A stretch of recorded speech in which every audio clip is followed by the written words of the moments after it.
This video we're gonna show how to write a C program to simulate the following process creation of this particular scenario of the diagram that you can see. In this we need to allocate the process ID for every parent process, and all the process should be displayed. So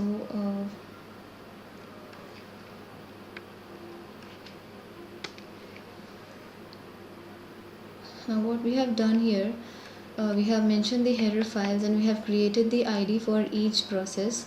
In the diagram, as we can see, we have given the ID for process A. Now we have used the fork system call in it. In this, the ID1, the first fork system call, it will give its output to id1 variable, and that will check if the id is equals to 0. Then it will print that it's the B process, and it will further call the get PID function for the child, for getting the child process id and for getting the parent process id. If the id1 is not equal to 0, then it will print that it's process A, that's the root process that we have seen in the diagram. It will get the similar steps will be continued. It will get the process id for parent and then for the child. Now for the second id2, we'll call the fork system function. For that, again, if the id is equals to 0, we'll call id3. We'll create a variable, next variable id3. Then the same process will happen. If it's not equals to 0, then we'll create another variable id3, and then we'll compare and check if the id3 is equal to 0. We'll print that is process C, and we'll get the child id and the parent id for it. You can see in the diagram here, the child id is A, the root node is A, its child nodes are B and C. For C, as we have created id3 and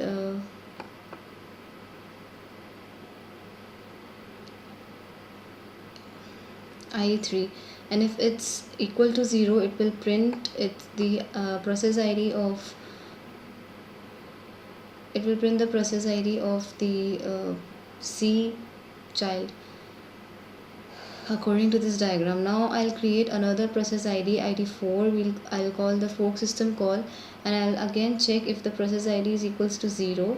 Then I'll call the get PID function to get the process ID of D, and similarly I will repeat the process with E. Here I have done that. ID4 equals to fork system call, as I've explained. Then I'll compare it, I'll check if it's equals to 0.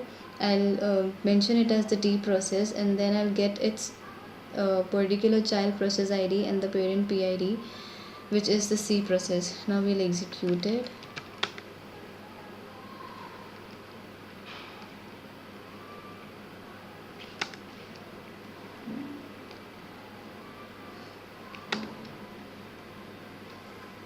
Here we can see that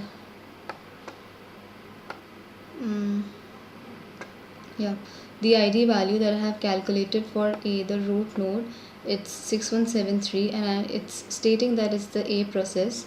Then it will get the ID of parent ID of A process, that is the root directory for A, and then its child node, that was B and C.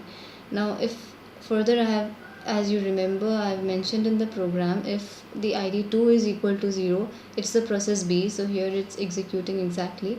Similarly, all the processes, that is C process and DE process, will execute, executing their child processor and getting its IDs along with their child IDs.